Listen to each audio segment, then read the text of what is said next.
Good morning and welcome back to Business Beyond the Beach, a chamber talk show hosted with Miami Beach Chamber of Commerce in collaboration with Miami Community Newspapers. My name is Brittnie Bassant. I'm the president and CEO of the Miami Beach Chamber of Commerce, and today I'm here with Andres Asion. Hi, Andres. Tell me a little bit about yourself. Let's go. I'm so excited to be here with you.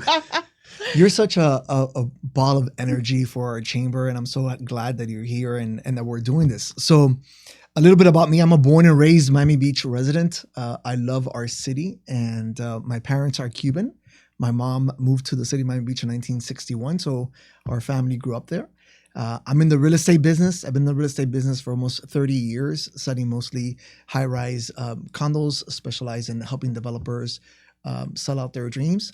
And I'm very involved in philanthropy. I love paying it forward in our community, and I try to do it as much as I possibly can. That's absolutely incredible. So Andres wears a lot of hats, right? We have the real estate hat, and we have the philanthropy hat. So let's talk real estate for a little bit because we're going to highlight the business, and then we'll talk about philanthropy because I think they're so interconnected. Sure. So you've just been this major force in South Florida. Like you said, you're a Miami Beach guy for over 20 years. You've been a driving force, especially in the real estate industry. So what drew you to it originally, and what keeps you passionate about it? So it was an accident. I was looking for a part-time job until I found the real job, and accidents. And apparently, I never found the real job, so I'm still in my part-time job. But I think it was always very important for me to start working very young and always have my own money. And my 4 years of college, I worked for the mayor of Miami, Xavier Suarez, and Stephen Clark until he passed away, and I got to know a lot of people in the community and build that network very young. And then he passed away. And I called a childhood mentor of mine by the name of Manny Medina, who today is the godfather of tech of South Florida. Emerge coming up. Yes, coming up. And with Melissa Medina. And I went to school with Melissa Medina and Manny Jr. And so when the mayor died, I called him up and said, hey, listen, what do you think I should do? Give me an idea. So he said, hey, listen, I'm building these buildings. There's this company who's representing me in the sales called Severa Real Estate. Why don't you go and interview with them and see if you could get a job with them? And so he introduced me to the family, and that's how I got my first real estate gig. And they were huge mentors for me and backbone of my business today. That's absolutely incredible. So you worked with them for a little bit. That's how you got 12 your years. Start for just a little bit, just over a decade. Yeah. Where was college, by the way? I went 2 years to Miami-Dade and 2 years to FIU. Great schools. And you're very involved with FIU too. I am. We could talk for hours about that involvement, but we got to stay on track. So let's talk, keeping with the real estate. So you did that, and then you founded Miami Real Estate Group. You founded it during a really interesting time. So talk about that. So that was a time where the crash was basically happening in the real estate business. And I felt that it was a good time to, venture out and try something on my own, which worked out extremely well. There's a crash happening. Let's start my own real estate firm. Right. And, but it actually worked out great. I got calls from bankers who were taking over assets from developers that weren't able to pay the bill on their loans. And they gave me the projects to turn around and sell for the banks. Which was great. And I did 3 projects like that. And then Fortune International Realty, Edgardo de Fortuna, saw what I was doing and said, hey, why don't you come and work for us, run our development sales division, and start doing that. They were originally only really studying their own developments. They were developers as well. And then we went after even bigger projects that were going through financial difficulty, like Icon Brickell, which was, a big one. That's a big one. You've also worked on some really iconic developments, an institution in the Miami Beach community, Faena. You've worked with them, just to give an example. But what's been your most memorable project that you've worked on? Probably actually that one really? I just mentioned. Yeah. No, I'm saying Icon Brickell. Oh, I thought I got it right with Faena. Yeah, no. Faena was great because they brought me on board to help them consult while they were looking at a second phase of their project. But Icon Brickell was very interesting because the bank was taking over that asset, working together with a related group, and there was about 1,000 units to sell. And everybody was thinking that people were going to come in, venture funds were going to come in and buy out, 20, 30, 50 units, 100 units, and then turn around and sell them. And we said to the bank, why don't we sell it ourselves and represent you and sell them individually? And we did that and sold over 1,000 units in over 14 months. And it was what people thought was going to take 3 or 4 years to sell out. We did it in 14 months, and it was amazing. About 15 agents were selling 50 to 60 units a month.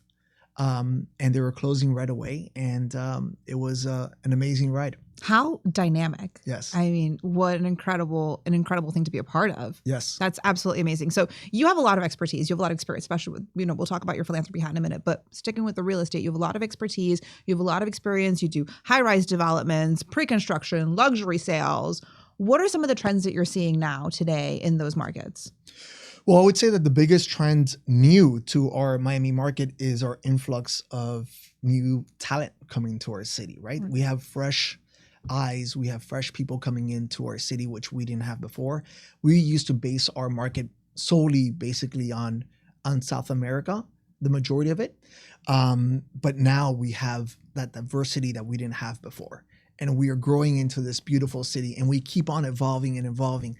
And it's so beautiful. Every single time I keep on driving through the Julia Tuttle or, any of the highways, and I see the skyline or coming in from the airport. It used to be, a smaller skyline, and then it got medium. And now you look at it and you're like, wow, this thing extends from, Key Biscayne all the way past Edgewater. And it's so beautiful to see. And so many more people falling in love with our city, especially due to, our time during COVID. I started thinking that we start talking about BC like Jesus before COVID and after COVID. Yeah. But yeah, it was a big change for our city, and there was a good change in the sense that so many more people decided to call Miami home when they fell in love with the city, spending more time than just coming for a week or 2 weeks on vacation. Yeah, so it's absolutely incredible. So we're talking about the COVID, talking about the pandemic, right?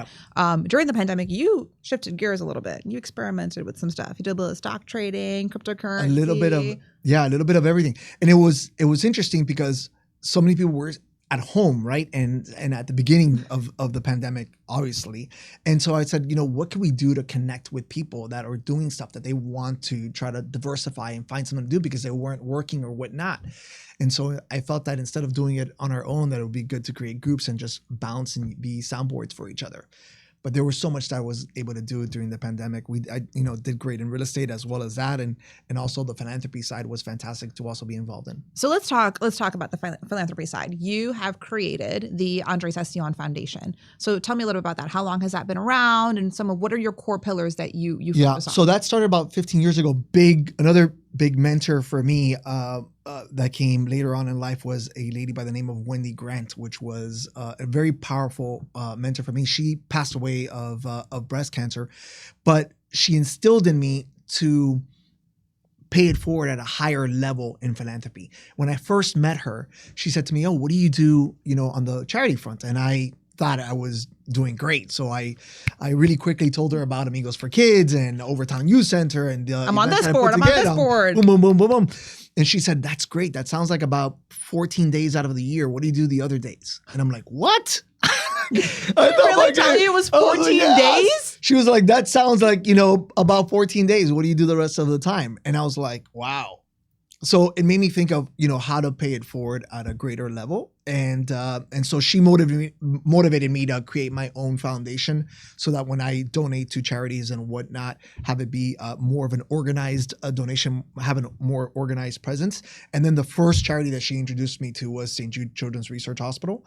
And I got very involved with St. Jude over the past 15 years and was their presenting sponsor for their Young Professional Gala for the last 15 years. And it's been a great ride with St. Jude, raised a lot of money for St. Jude Children's Research Hospital.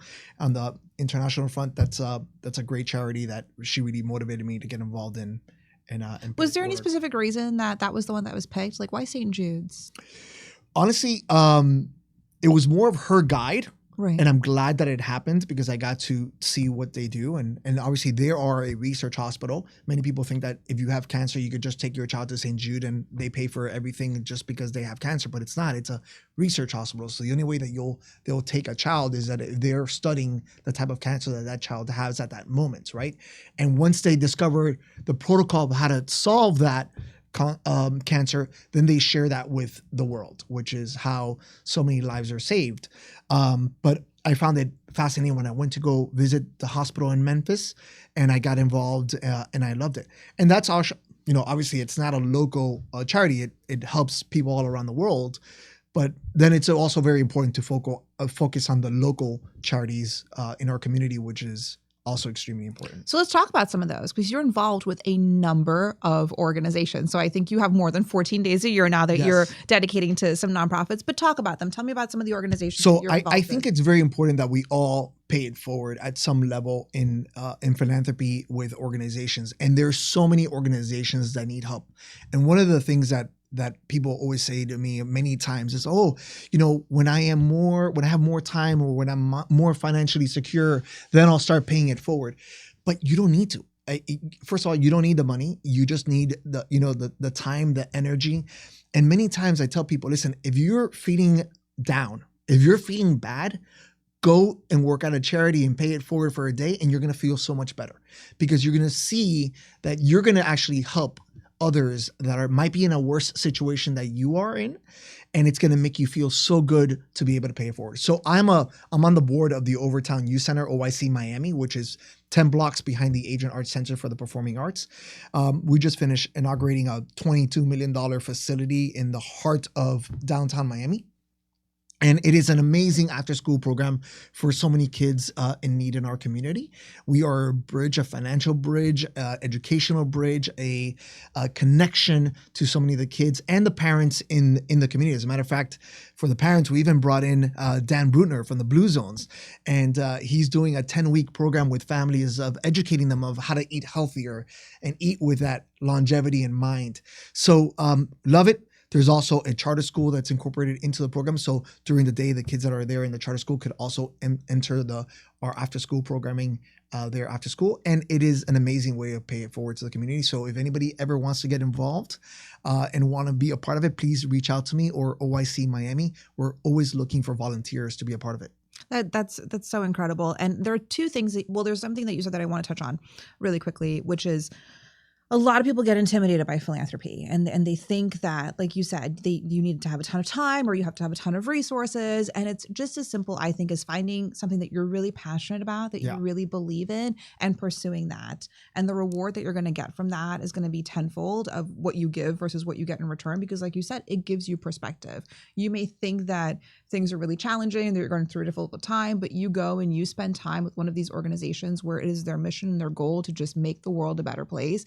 And you leave feeling 1,000 times better. 100%. So, and it's important to be in the room, because what happens is that you don't know how you could help until you're in the room. Absolutely. You're in the room and you see things that are happening and you're like, oh my God, I know somebody who could make that better. And I know somebody who could donate for that, or just listen, because sometimes the kids, sometimes you walk into the room and the kids want to hug you, and sometimes they just need a hug.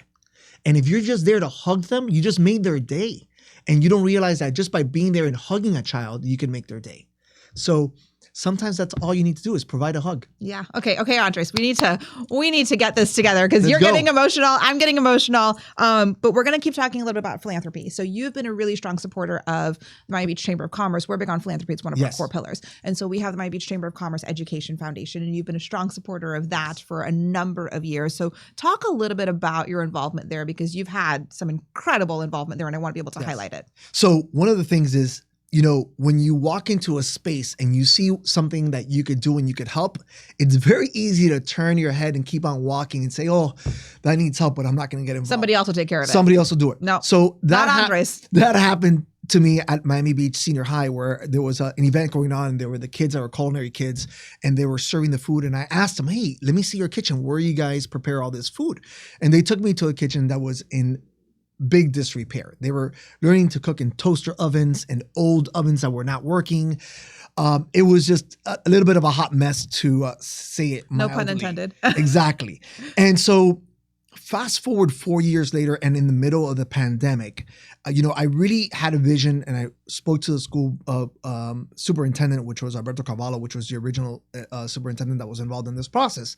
I said, listen, we can't be the only public high school in the city of Miami Beach and not give these students the ability to be able to learn and enter the workforce, learning how to cook in an environment that will lead them to be able to enter into a Carbone or a Hilton or a Fontainebleau and be able to walk into a kitchen and say, I'm familiar with this. You can't give them the tools if you're teaching them how to cook in a toaster oven. So fast forward, I said, listen, I will work on fundraising to get all the equipment if the school board agrees to do everything else. And they did.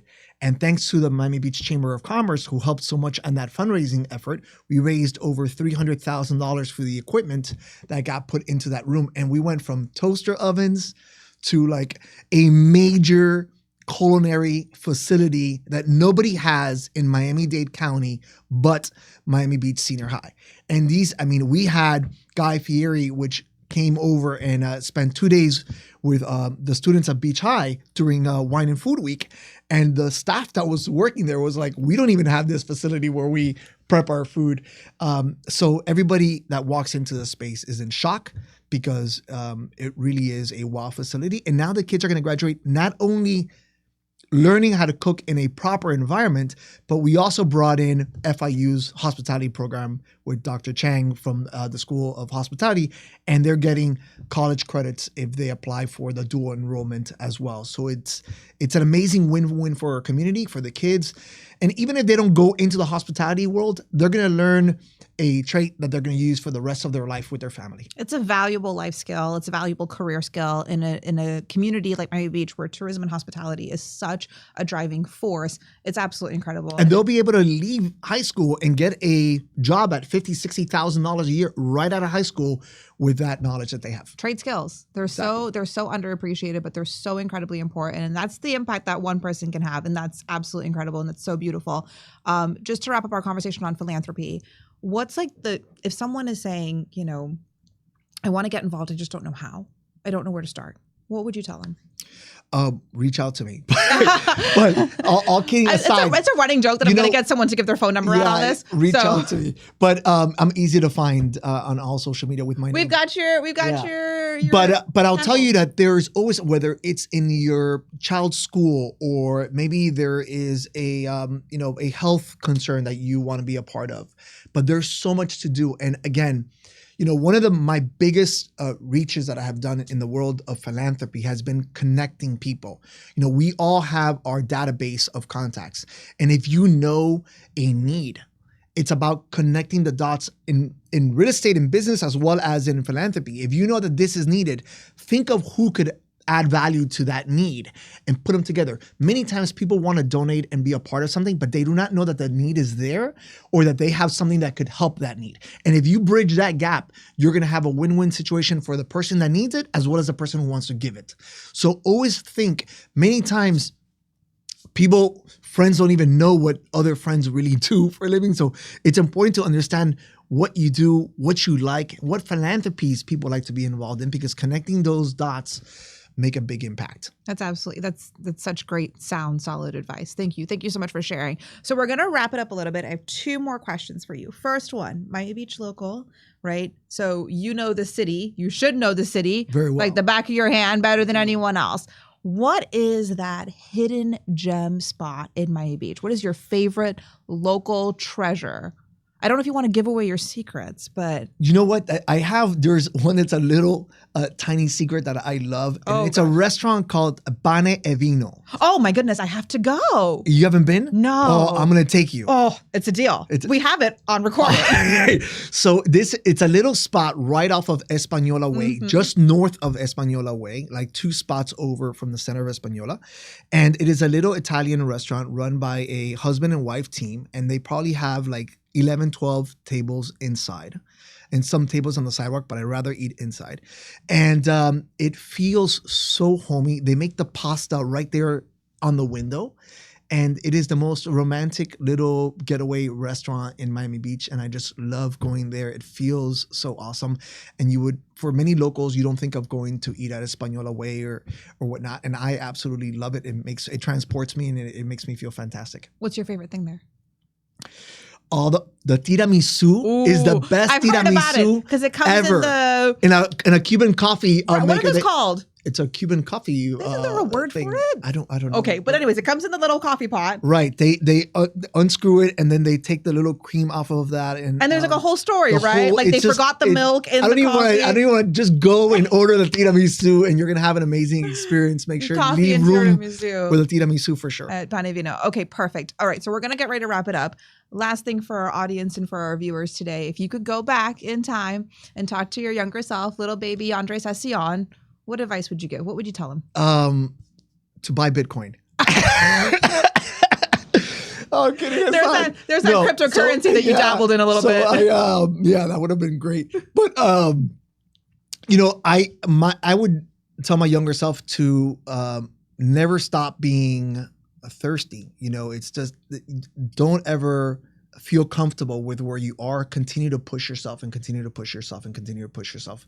I think is very important. And to the young people out there, or to the parents of the young that are out there, you know, what my financially successful friends have something in common, the majority of them, is that we all started working very young. 13, 14, 15, 16 years old. We were always doing something to understand a business, to make a buck. Because it's not necessarily about making that dollar, it's about how to make that dollar. And that trial and error from a very young age gives you that drive to want to do more, be innovative, be an entrepreneur. And if you just, you know, pay for your kids to get whatever they need, they're never going to have that drive to do it themselves. And so I say start very young and fail, you know, trial and error and go out there and do it, but just do it, you know? Yeah, definitely. Learn those skills early.